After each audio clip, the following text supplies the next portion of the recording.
Good morning, everybody. I am out the front of Montaj Tattooist, so I thought I'll give you a quick introduction on the next video. So it's a long one, not the introduction, the video. This was recorded at the start of the month. Mark was finalising my head tattoo. So it was an opportunity for us to sit down and have a chat, well, for me to lay down and have a chat about men's health and what that means to Mark and myself. So it's an interesting conversation for the fact that basically Mark's tattooing my head while we're having that conversation. So I just thought I'll quickly share this introduction and say hopefully you enjoy the video. It's a longer one, but it's definitely worth the chat. So, Montaj Tattooist here in Cairns, Applin Street. So Mark is a very talented tattooist. His whole team are amazing. So if you ever get a chance, pop in, say good day, and see what he can do for you, okay? Have a great day, enjoy the video, and yeah, I'll see you all soon. Bye. Well, good afternoon, everybody. So I guess you didn't expect me to see me in this position anytime soon. So at the moment, I am in the pleasure hands of Mark Montaj. Yeah. Sorry, Montaj. At Montaj Movement here in Cairns. So just a little bit of a backstory. Mark is going to be doing a little bit more work on my head today and finishing off my head tattoo, which I got probably about 6 weeks ago. So it's going to be an interesting chat today. So I'll be talking and Mark's going to be drilling into my head while I'm talking. So Mark's probably done about 80% of my tattoos, I reckon. Yeah, I reckon he's done about 80% of the work on my body so far. So just to give you a bit of an idea of the reason why I've got this tattoo.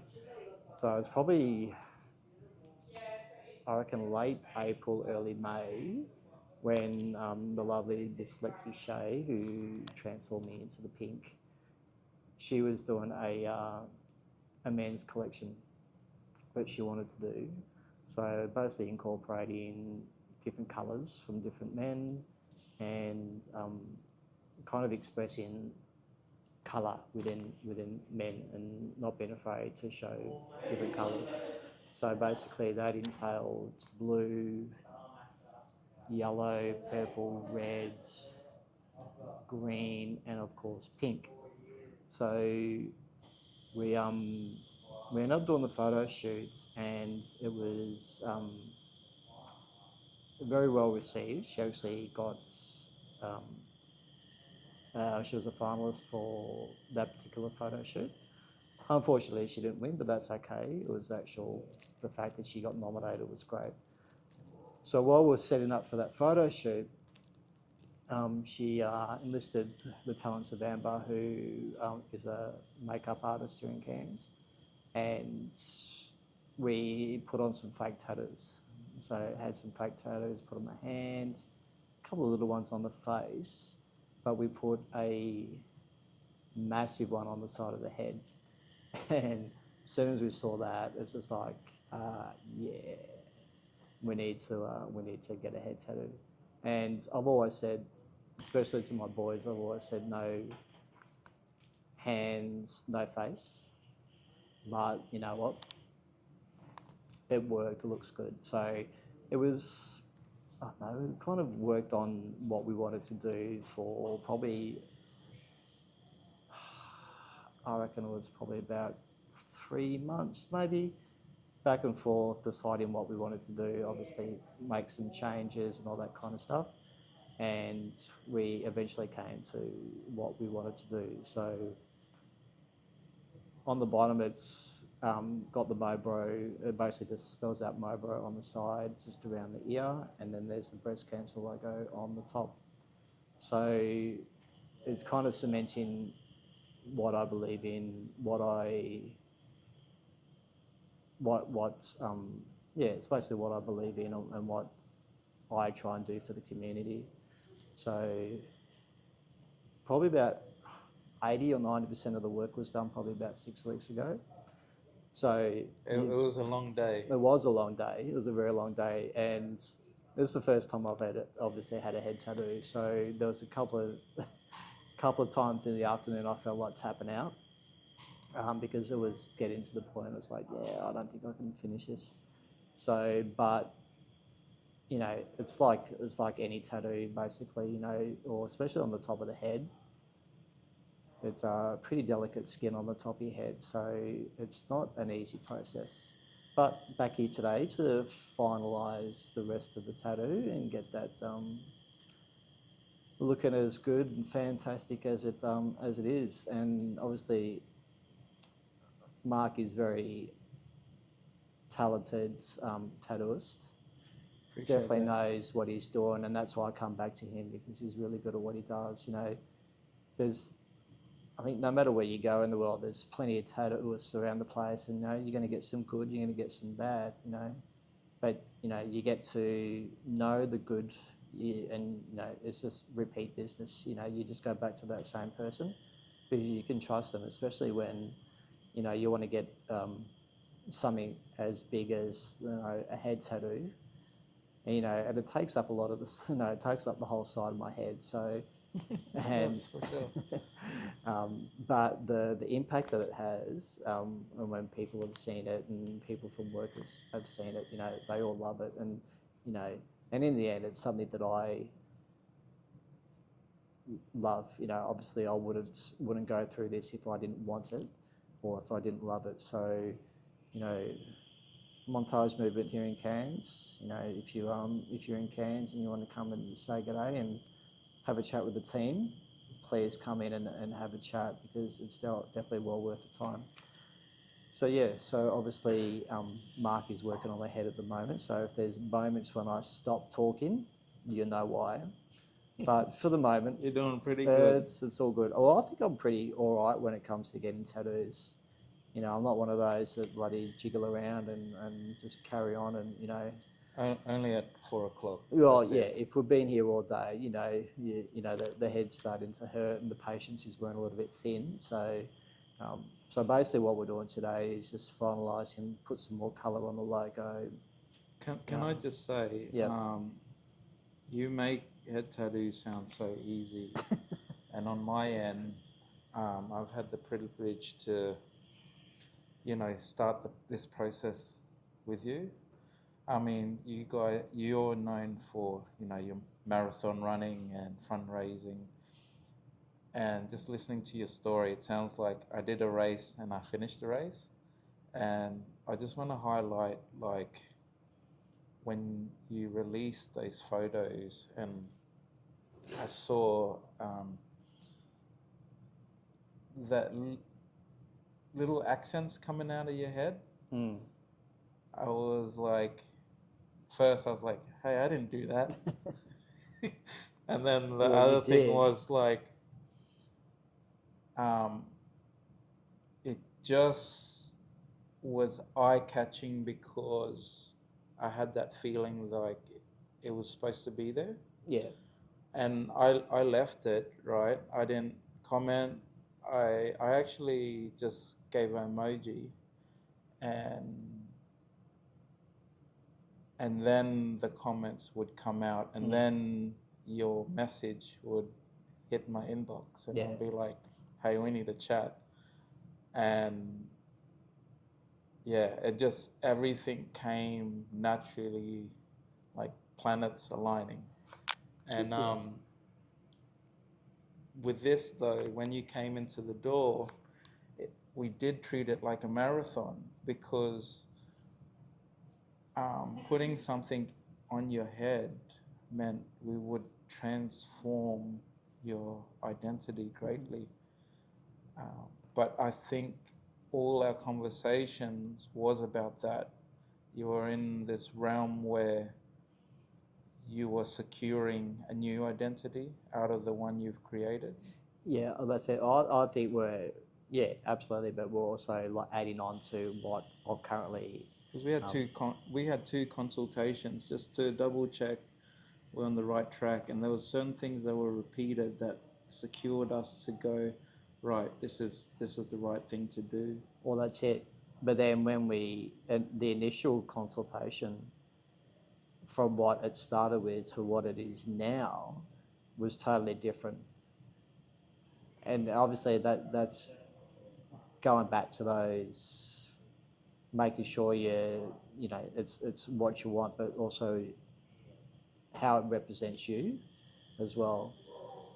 And when when we're talking about that, just in life in general, what I do, well, what I try and do for people, and what you do for people when you transform them into something from, you're getting people coming with a new tattoo, and it's like, well, what are you looking at getting? What does it represent for you?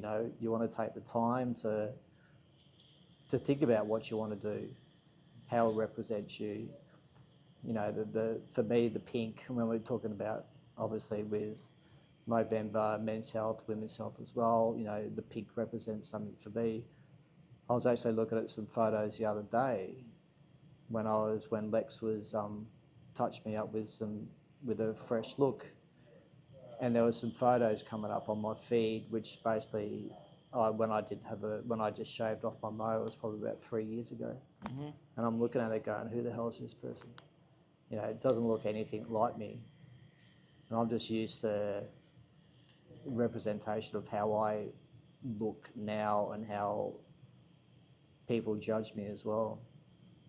I think what you can rely on, even there's a lot of uncertainties that come with that process, is you have a process that helps you to create, and sometimes relying on that is a good thought, and people are continually trying to find their processes and ways to achieve success. But you've been working at it for a long time, and behind that is you had a statement, and that's what made this head tattoo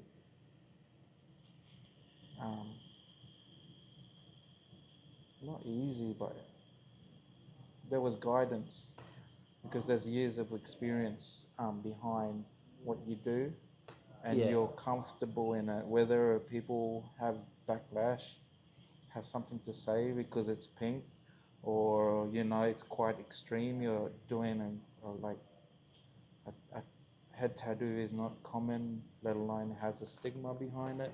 No, that's it. And but your processes were your anchor. Yeah. And when I thought about, one of those thoughts coming through my mind was, yes, there is a stigma behind it.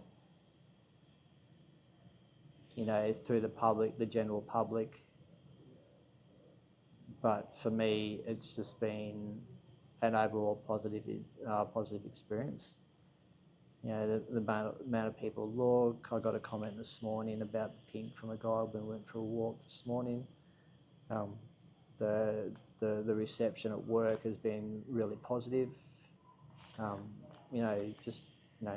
People love it. And it's like it's a part of me.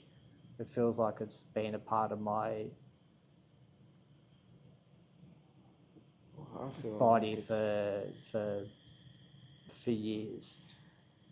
There's always a question I ask clients before we start designing, and what's worth in this world, if you come through my doors, what's worth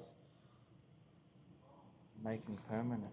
What's worth going through the pain? And just like a marathon, it's achieving that purpose and reaching a destination. And you can, even if we didn't have this tattoo on your head, you cannot scratch away the impact that you've created in this field, and we're raising awareness. And this is just earning stripes. This complements what you've done. You're not putting this on because you want to look a certain way. This complements what you've achieved, where you're at in life, and so many other things that don't have reference in a tattoo book. You know, we've had to really listen to those things and create images out of that. Yeah, that's right. And this is obviously, you know, if you ever get a tattoo on your head, where he is about now is a nice point. But with, you know, this is a permanent thing. You know, well, you know, tattoos aren't, you know, you can get rid of tattoos, but the pain to remove a tattoo outweighs the bloody pain that you go through to get one. But see, with, you know, with my moustache or my hair, that can quite easily go in a matter of minutes. You know, I could just get a razor, shave them off, get some clippers, shave my head. Mm-hmm. It's gone. That's it. I can always grow it back, but the tattoo is a permanent fixture. Mm-hmm. It impacts two things that I believe in. And that's with the Mo Bros, excuse me, and the Mo Sisters. So having that impact with Mo Bro on the side of my head and the breast cancer awareness logo on the top, it's just me giving back to people that I believe in and impact that I've made with people over the years. Yeah. You know, my support giving back to people who suffer from breast cancer. The Mo Sisters who have supported me over the years, and I've said before and I'll say it again, there's been hundreds of you, you know, and I love all of you, and this is just one little thing that I can do just to raise awareness. But see, with the conversations I've had over the month, it's... Well, can I just add? Sure. The first, why it's a privilege to go see both sides of the blade is like we just touched on some of the things that goes with the mindset of, you know, making the jump and doing this. And then when we met today, we get that, it almost like feels peace, like you should have done, this is supposed to be done. And, you know, the response you got isn't, I felt that the stories you told me is not one of negativity or positivity. It's just, well, hasn't been anything negative towards it at all. It's all been positive, and it's it's been positive, but like the reactions you gotten is also like, of course you would have this on your head, kind of thing. Yeah. You know. Well, that's me in general. You know, if I make a decision, if I want to do something, you know, I'm all in, I'm all nothing. You know, it's like head tattoo. Yep, let's get the side of the head done. And you really don't know what the impact it has on you until you actually physically see it on your head. Then you really understand not what it just does for your own life, but how it impacts others as well. You know, and that's the thing about with Movember, with men's health. You know, it's and the pink. You know, how many times have I had people come up to me talk about the pink? When I was in Brisbane a few weeks back, you know, there was lots of conversations, lots of looks, lots of... the negative came with the positive as well. Oh, you know what? I've probably experienced two negative experiences about it, but then that's been here, but it's just the education of those people. They don't understand. So then it's talking to them and saying, hey, this is what it's for, this is what I do. It's just having that conversation with people.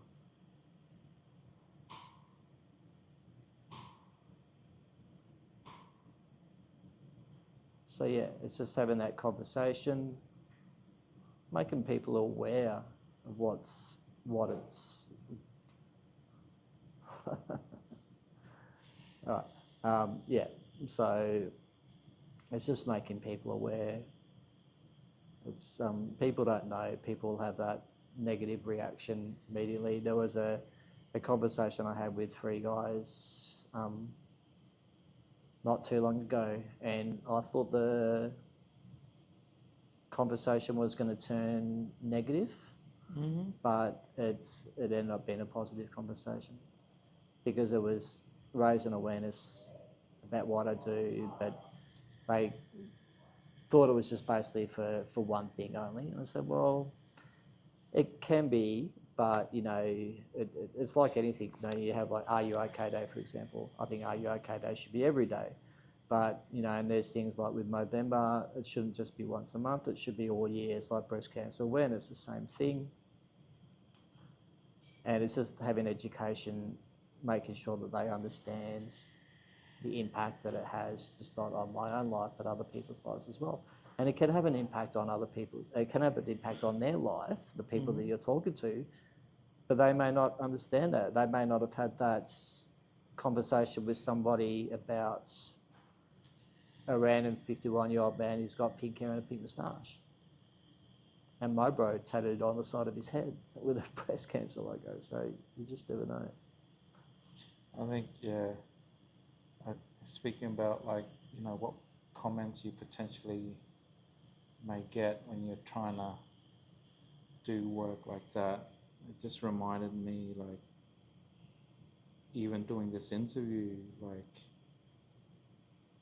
there's a lot of thought process that I have to think about. But at the end of the day, I know why I put my hand up to do this interview. And if anyone is watching and wondering, the mo that I'm rocking now, this is the best I can do. I try. Every Movember, I feel like I fall short, but I'm playing my part by doing this interview. Yeah. So if you're wondering, I'm not trying to be a hypocrite. This is it. This is prime time. This is my mic. No, that's it. Besides that, well, not everyone can grow a mo. Yeah. Try. Well, you can try, absolutely. Yeah. Well, I say my youngest son. Yeah, he's got a prime moustache. My eldest, nah, not really, not as much. But I was like that when I was their age. I remember when I grew a moustache when I was in my early 20s, living in Sydney, and I thought it was all right, but then when you look at it and go, oh, yeah, maybe not. Well, who knows? Maybe next year, Well, I might have something that I could change to pink, but at this moment, it's do you have any tips with mo growth? Mate, so it just comes down to genetics. Hormonal genetics, yeah. Let's see, Mark's background is Filipino, yeah? So... There are some Filipinos, though, that they got their mo game on lock. They got it on, yeah. Even beard game, they do well, but I just don't have that going on for me. But besides just, behind it all, it's not really about the mo, right? So I have had moments where I've donated Leukemia Foundation and the Cancer Council. Yep. And been a part of Movember.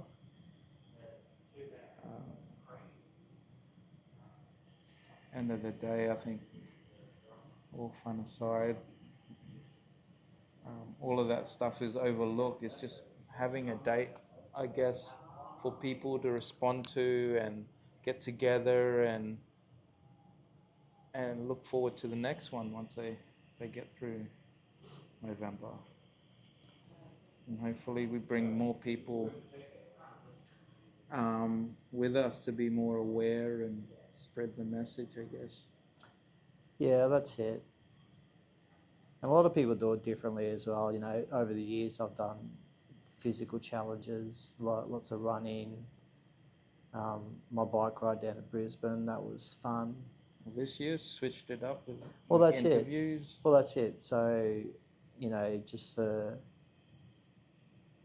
doing something a little bit different, kind of getting perspective of how people react or how people interpret Movember, men's health or women's health, what it means to them.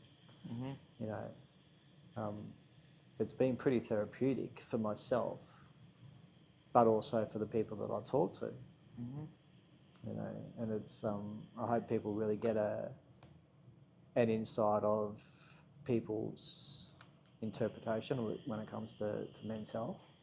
And I know lots have said the same thing, men and women, about how men don't express how they're feeling. You know, generally with women, you know, they get together and they talk. Men don't do that, and it's always like that. You know, that it's unless something really drastically changes, it's going to be like that for the rest of our lifetime anyway.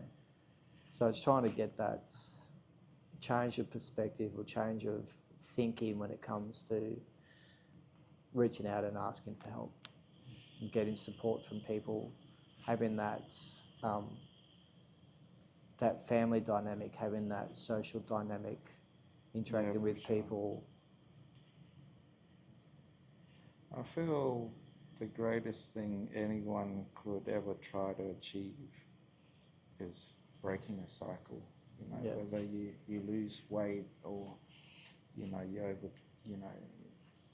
overcome generational curses. I think it's always a hard task for men and women to do that. Yeah. So if one of the cycles is to repeatedly do things the way you know how and not ask for help, you know, days like Movember is important because some of these issues that come up and you're trying to raise, it's an acquired taste. Like, why would I need to talk, or why would I need to grow a mustache and raise money and all of these things? And it's a shame that it's almost higher learning after high school. And the schooling system that you pick up, we have to be mindful of mental health, and how do we do that? And then we're all in our own devices trying to figure it out, you know. Yeah, it's definitely changed a lot over the years. You feel like the cycle is slowly, you know, breaking apart and unraveling, and people are finding their, you know, process around dealing with mental health? Yeah, I think a lot of people are more in tune with it than they have been over the years. There's still a long way to go.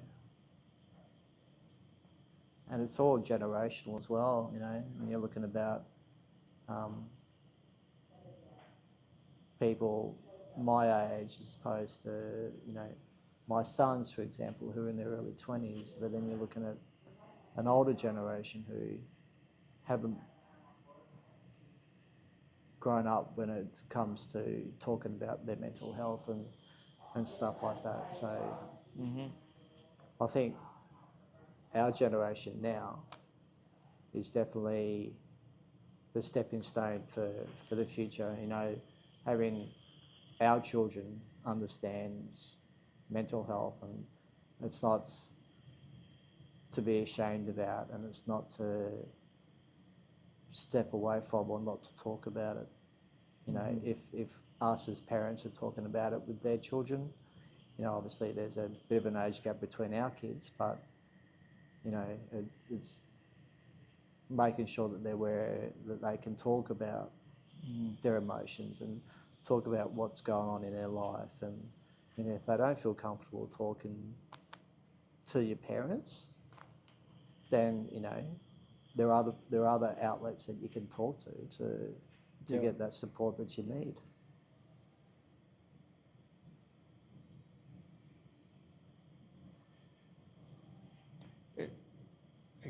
To get this far in what you do, was there a trigger point? Are there lessons that you've had to learn? Like all of a sudden, you needed help, or is it because you've somehow got into Movember and? Well, initially when I started with Movember, it was just about growing a mo. That was it. Yeah. There was no thought process behind it. There was no what impact is it having on just myself, but also with other people. But then as time evolved and as I matured more mentally about, thinking about, what impact it has on me, then, your thought process has changed. But, I reckon it was somebody, when was it? When I was in the army, I remember I spoke to somebody about situations that I was going through at that time. Mm-hmm. And it was only a once-off conversation, but it seemed to have an impact. But then when I was actively racing in triathlons, I started to see a sports psychologist. What kind of psychology? Sports. Okay. So it was purely just, that's her background, but when you're talking about sport and when you're actively competing in it, well, that tickles. There's more an underlying issue when it comes to that. It's just not about sport. What's the impact? What's stopping you from trying to do what you want to do? And then you're unraveling things. So and having two now adult sons, I want them to be open and honest when it comes to their own mental health and their own journey, not to be afraid to ask for help.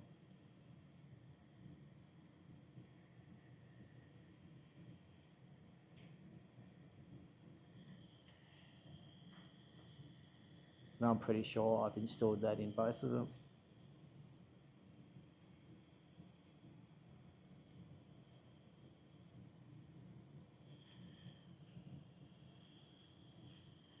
And it's just not about men's when it comes to mental health. We're talking about women as well who also suffer. Yeah, I think with anything, I think it's a dangerous thing to take things at face value. It's the same even when I design. There's always a cause and reason why people love a certain look. It can come down to someone think it's cool and they love that style. Picking a style still needs in-depth conversation as something that has more meaning than images in the first stages, And even, I only say that to say this, like, even for myself, when I look at a point in time in my life, I've actually found myself all of a sudden seeking for help, and counseling was something I thought of. And I did it, and it's all a blur if I look back, it's like all of a sudden I was in this position where I was taking counseling. Yeah.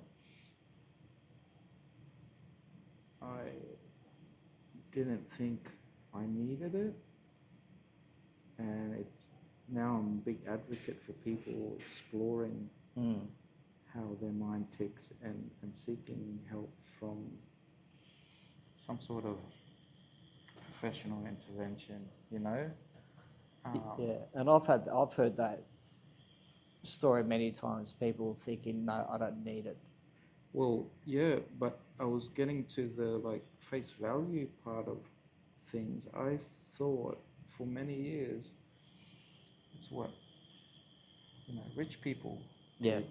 Beverly Hills, because They can they afford didn't, it. yeah, they can afford it, and they don't have friends, so they pay for friends to hear their problems. And I thought, you know, I got friends and all of this, and I got people to talk to, but I think that's not the point after going through it. I think the point is you can alleviate that burden to a professional, just like you would alleviate it to someone that could help you with losing weight or financial advice. Yeah. And when you're done seeking for that help, your friends get you back. You don't have to surround them with your burden, which is fine if that's part of your process, but you also release the valve a little bit, and then when it's all said and done, you can go back to your friends and family that actually want to be there for you, not see you in pain or, you know, struggling mentally. And once you take the leap to want to know more or better, you realize, oh man, people around me need this. It's not because they got money in their pockets and they don't have like I especially like for my community, people that are Filipino, people that are into what I'm into and had the same upbringing. I encourage, hey, like sometimes we gotta see things a little bit different and evolve together and empower each other.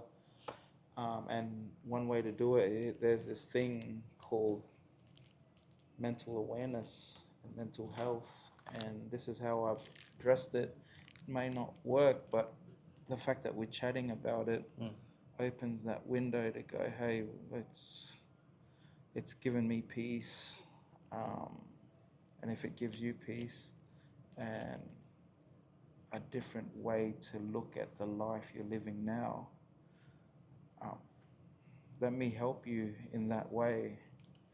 Because I feel like people do talk, but sometimes the issue is not the fact that they're talking, it's learning how to talk. It's my biggest thing. Because sometimes we talk and then we encourage the same healing process. It might be drinking, might be other vices, and you're technically feeling like you're talking right, but that's not the only angle to go about it. Yeah, and when you're, I've spoken to people from different cultures over the last 30 days, and I'd sense that there'll be a very community, family orientated connection when it comes to your heritage. Definitely. Yeah. And yeah, it feels like for me, like I grew up with that. It does feel a little bit weird at times because, you know, I am accustomed to the Aussie way, and I have every right to say I'm Aussie. I am Aussie. Yep. But there is that thing. I don't know if it's genetics or what because it's my upbringing. I do crave those family values and surround myself with that structure that I know that's very Filipino. But what I do know that's very Filipino is those mindsets around community and stuff, Yeah. you know, I try to bring up mental health in the past, and we have certain go-tos with addressing it. It's just through my experience these days, like, yeah, just been a big advocate to introduce it to people that might have similar are from similar settings and struggles to seek help and even get a part of anything that gives people awareness, you know.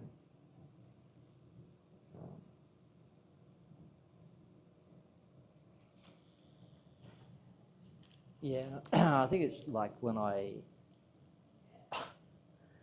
Was that tickles? Yeah, a little bit. I met Mark's... the way that I met Mark is through his parents.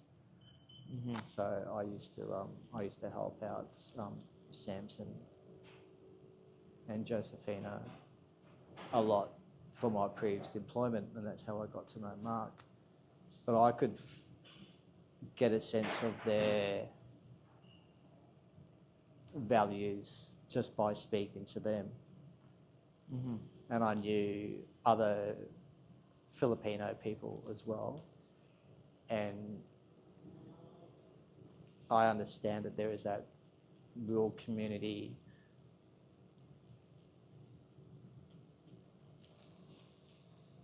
vibe. Yeah, or driven mindset. Yeah, that's right. You know, behind it them. does feel weird not having that for a period of time. I miss, you know, there's sometimes it's like, man, I just need a bit of noise, you know, that pillow laughter and that food and that, exactly. Conversations. Yeah.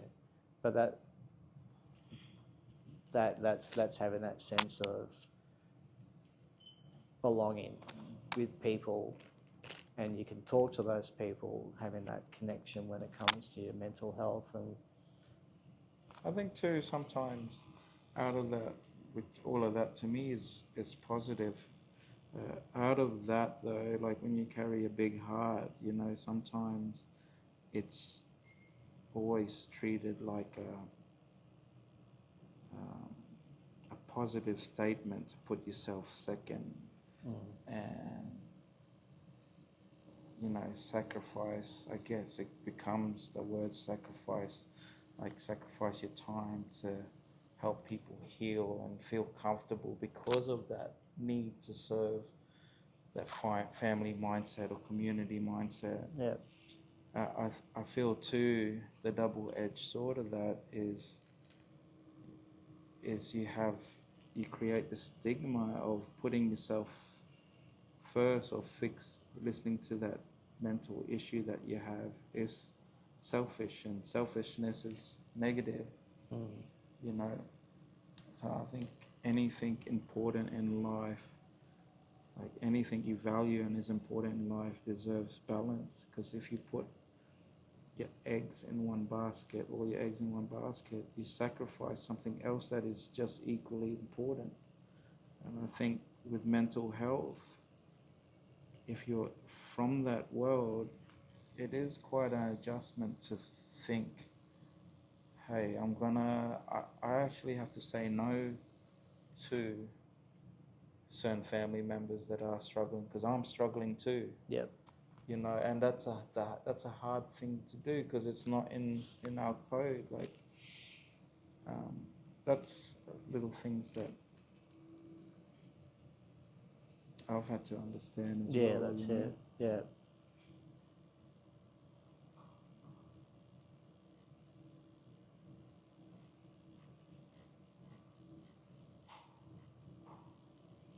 I've always been community minded, and you know, before doing this, I've had a long-standing career and working with kids and serving my community, and I think my Filipino side has helped me do that successfully. Yeah, that's it. Because I just have to fill the cups of where I feel like was empty in their lives, but it was plentiful in my life growing up, and it is that family base. And now that I have a child of my own and a business and people under me, and life is a little bit different. When I did serve the community, I'm still mindful that I have balance. And checking on my own mental health. And sometimes it can be a task that takes a lot of work, even though you've achieved it before. It always takes work. Yeah, and I think a lot of people should be community minded. Get out there and support your local community, because it can do wonders for your own mental health. I think there should be a stint where everyone tries to see what that's like. Hey, I might just donate my time doing this and that, just to serve for a moment in their life. I think it's very helpful, not just for the community, but self-reflective as well, to go, hey, I'm focused on what's right in my mind and my experiences, but this is how life really is, because I've seen a different version of it, Yeah, it's it. And it's a two-in-one effect, You're not just helping your community, but you're also learning within yourself how you react to things. Yeah. From a first-person perspective,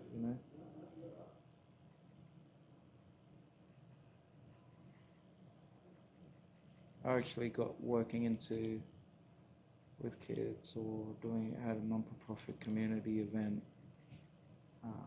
One, randomly, and two, I've always wanted to be a dad, and Yeah. I thought I needed some more knowledge, because it's overwhelming thinking, bringing a life into the world. But then out of that process, I've learned different perspectives besides mine.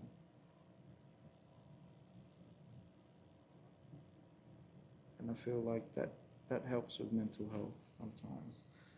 Sometimes we can be sharing the same space outside, and you might see something sunny, and I might see something that's gloomy and dark. That's how crazy mental health can be sometimes, right?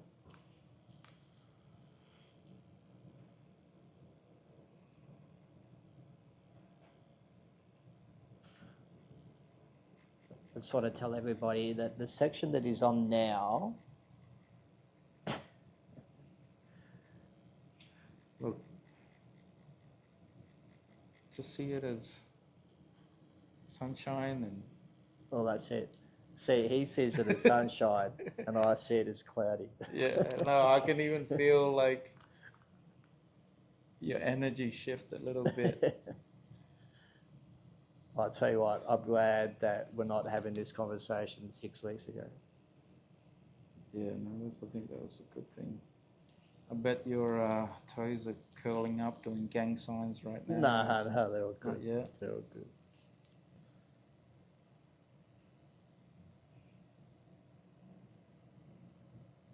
What's your relationship between you and tattoos? Like your growth, and how do you get in? Is it something that was based on totally opposite to what you're doing, like a mindset of like following the crowd, or you fell into it, or?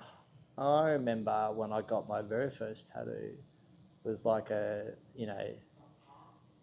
cliche Japanese symbol that could have meant anything.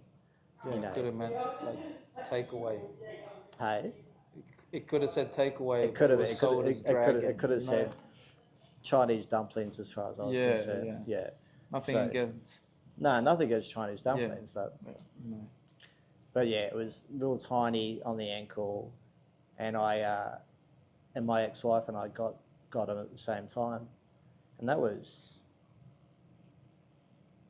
How'd that make you feel though? Like once you walk out the door, did you like? You know, it was like anything. You're looking at it every single day. You know, it's like when I walk past the mirror and I look at myself.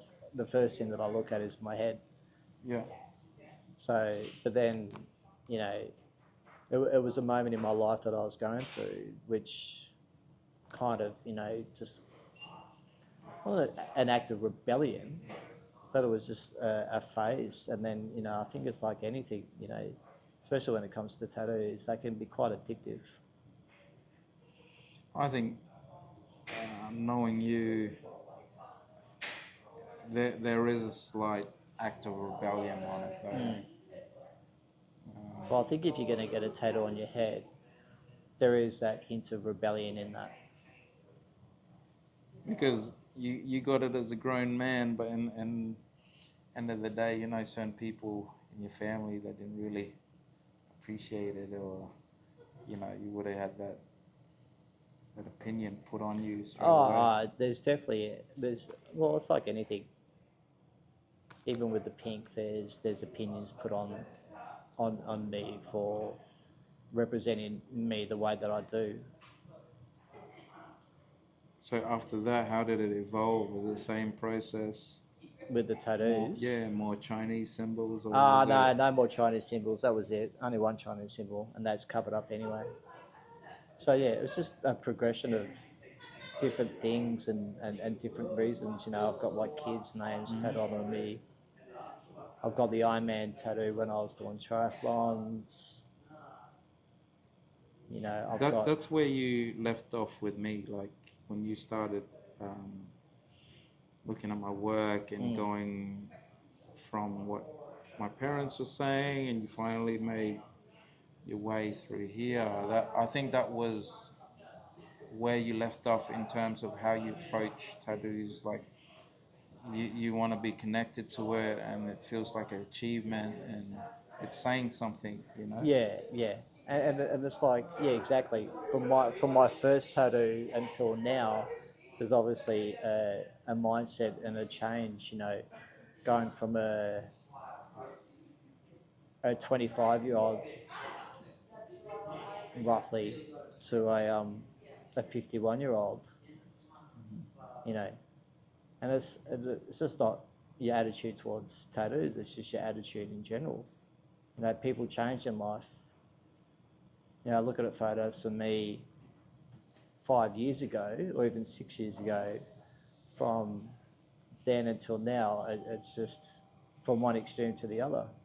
You know, but people who do without tattoos use that as fuel on why you shouldn't get it. And looking forward,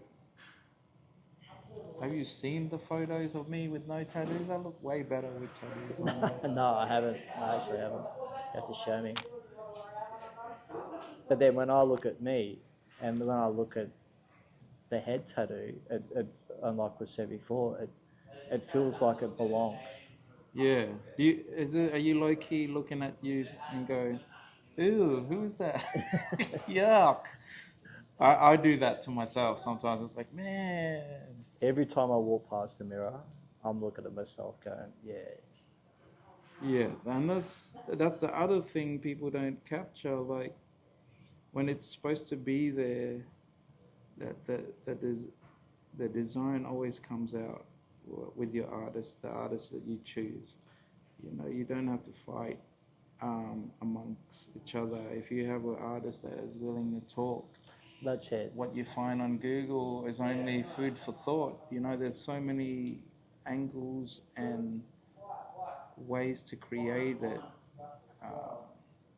If you let those little things breathe, like your reasons and the meaning and where you're at in life, and that's why I like focusing on custom work. Yeah, exactly. Yeah. You know, the way I try to define custom work is not I'll draw it and I'll do it do it because I drew it. You know, I feel custom work is like a bit of showmanship. You know, sometimes with our conversation, while you talk, I'll draw on a spot, and I'll assess your body, and I'll see if I can create a design out of our conversations alone rather than just references. Sometimes it's finding things on the computer, but sometimes it's recreating it. And they're one of a kind pieces. You're never going to have the same one. That's a great challenge too in my end. Like, absolutely. Was I present enough to go right? Does this feel like it's brand new, and for that area, and we've created a moment together. That's it. That it's meant to be, you know. Yeah. So, at worst case scenario, before you tattoo, we can always find another time to chat and go back to the drawing board. And that's what we did with this design. So when we first came up with the concept, we needed a breather just to make sure, right? And that's it. And that's when I just totally changed it again and said, no, that's not me. That's not my. That doesn't represent me, who I am. And that's when we said, all right, let's do something else, and we changed it to what it is now. And even what it is now, we obviously had to fine tune it. We had to tweak it.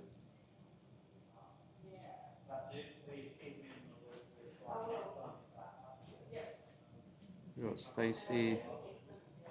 Say hello, Stacey. Hello. Doing some filming. She's all pinked out too. She is. There she is.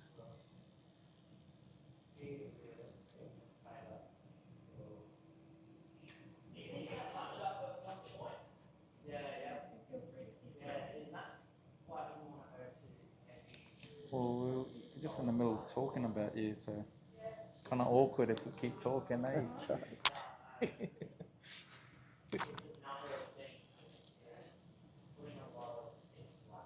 So when did you qualify, Stacey? You just... She can hear me. August? August, there you go, yeah. So Stacey's been under the studio, learning the trade and learning also, you know, I highlight learning my craft, the way I approach it and see tattooing. It is a nice sight to see that we've got this far, you know. Just speaking about destinations and, you know, teaching someone and making sure like your growth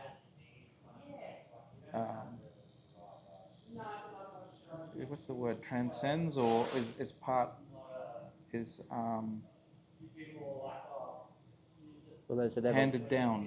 And there's an evolution of how, from when she started until where she is now. Even with myself, for giving her my best intentions as well to encourage her to grow and not be locked into the same version I was when I started out. You know, the intention is always, you know, partially is to break cycles. You know, how can I outdo myself with my knowledge onto someone that is dedicated to receive it. That's it.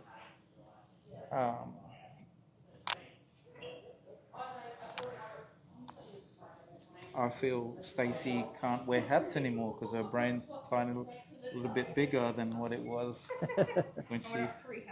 Yeah. That's all part of the process.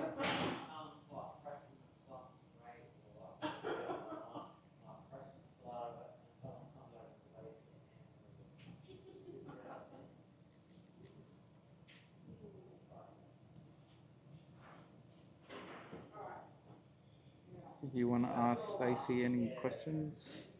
Or leave it? No, I think so. Because she's got the female.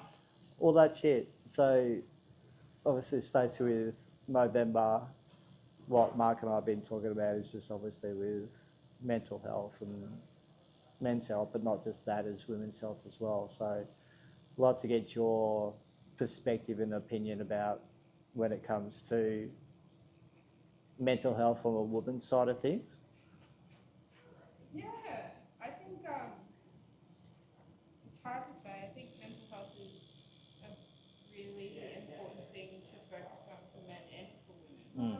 But from my perspective, I think this day and age it has gotten so much better with recognizing mental health. Yeah. And really, I think this generation has gotten better with actually understanding their own mental health and learning when they need to be able to take the breaks. Yeah.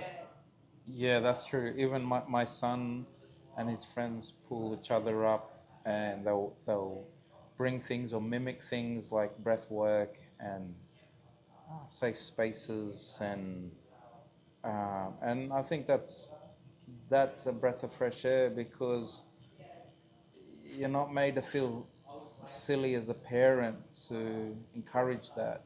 Yeah. You know, it makes sense at home and it makes sense in the education system.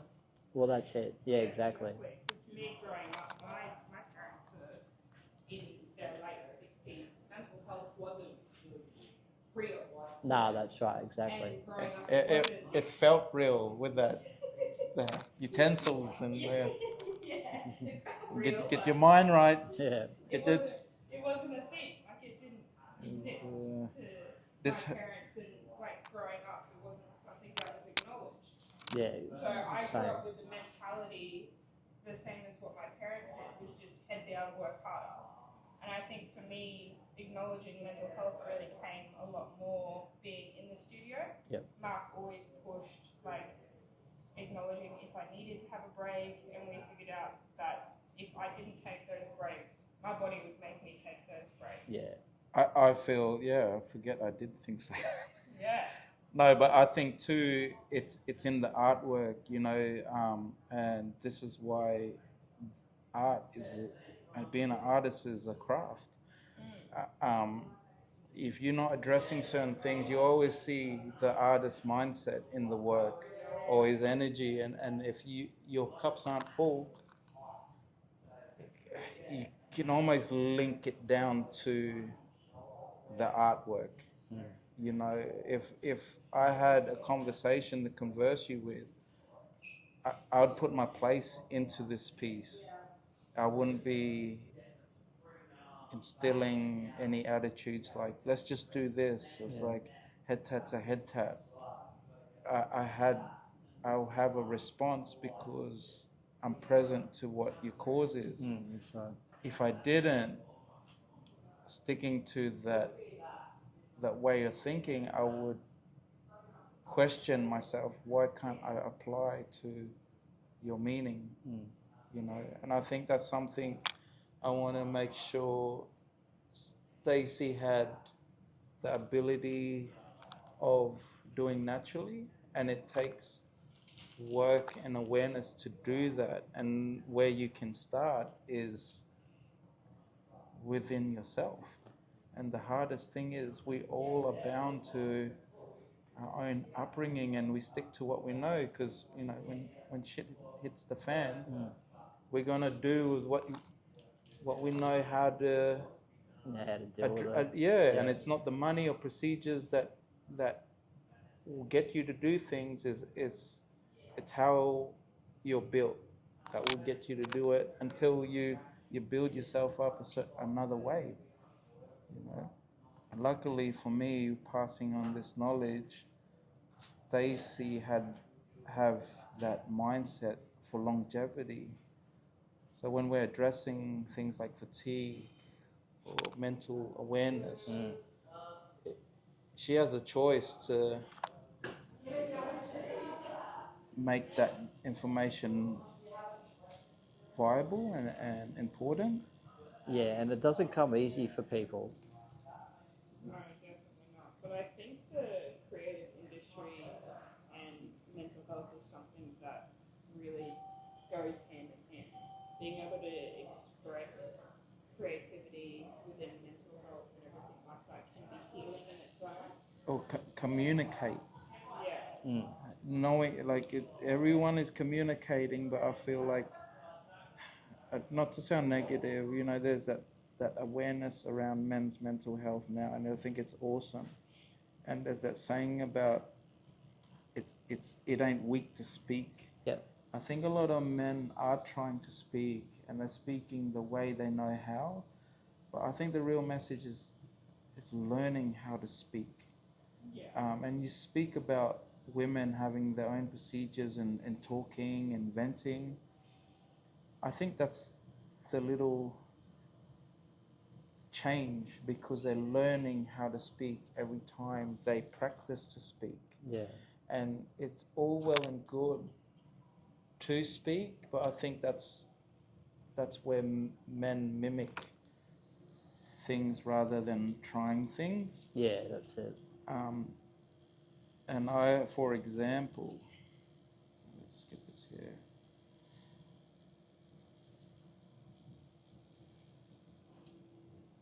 Sorry, that hair distracted me.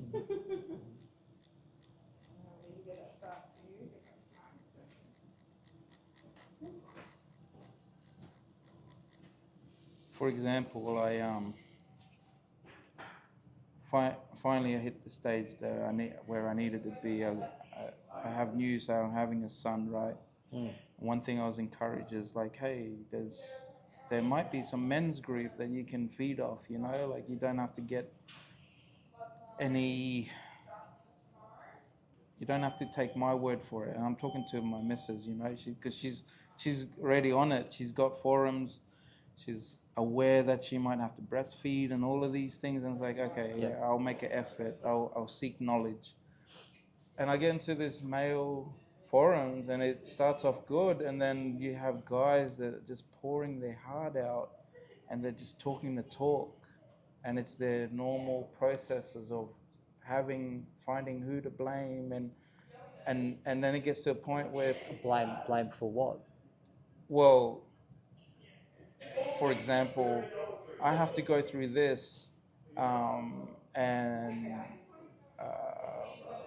I gotta my missus did this and do that, and the communication structure wasn't about, hey, I've been through that, how this could help, or if you want to talk about it, maybe we could talk about it and address certain things but the chats that I went on was quite, what do you call, started getting quite negative, rather than productive. Yeah. And looking back, it wasn't what the guy was saying was the issue. It just all led to a lot of pain and hate and recycling it to a point where even the men in that group wasn't helping. Yeah. And because I was looking, I could see the contrast between how people were communicating versus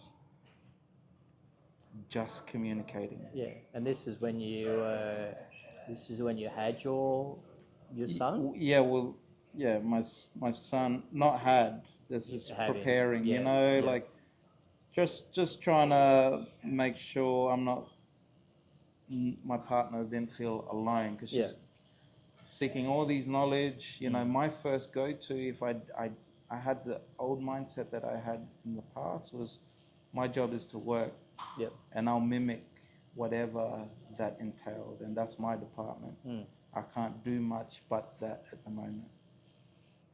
But I wanted to make her feel like I understood what physical changes and mental changes that she had to go through, because our network isn't as broad as my upbringing, you know.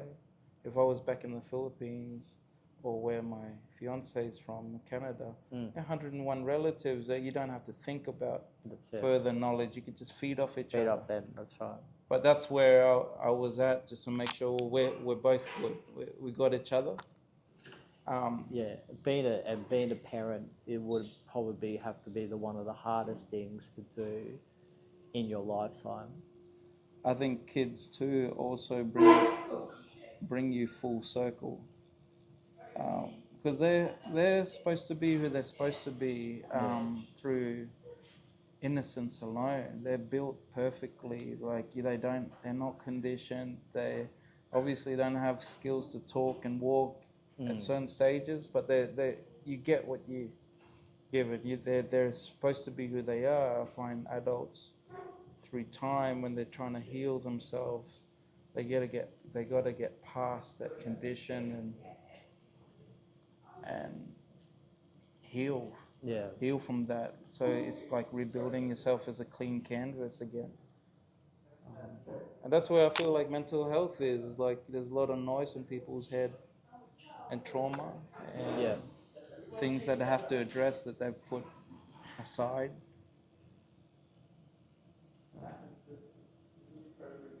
Hopefully I'm not going on a tangent, but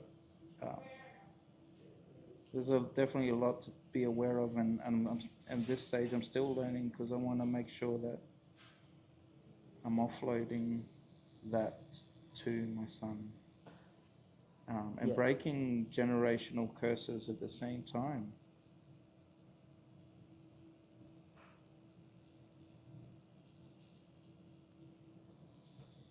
Well, that's it. Well, the impact that you're having on your son now is going to lead him into a better life when he's I understand. Another 20 years' time. Yeah, well, even my mindset's changed between, that generation at some point is you raise kids so they can be an extension of you, a version of you. And my mindset now is like, I want to raise my boy so he's a better version of me. I can offer him to society as a fully functional,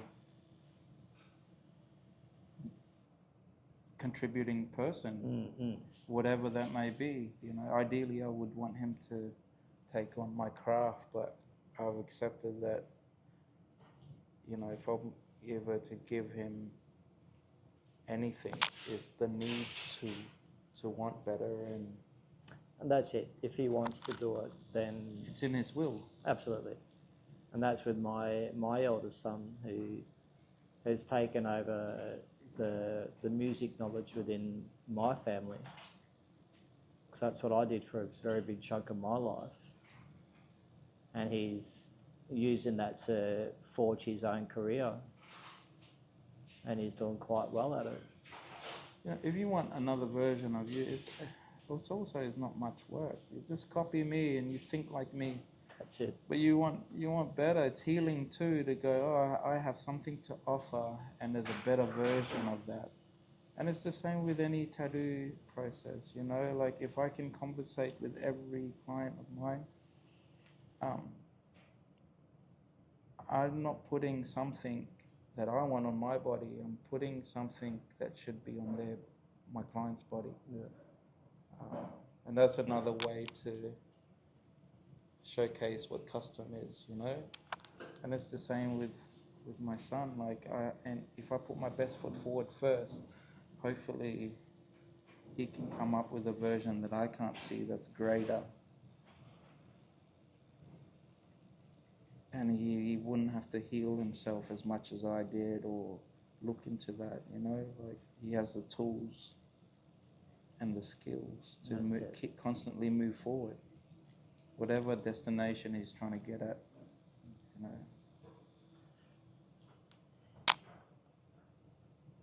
So I think what we'll do is, I think we might stop it there now. Yeah, I noticed you're a little bit quiet. No.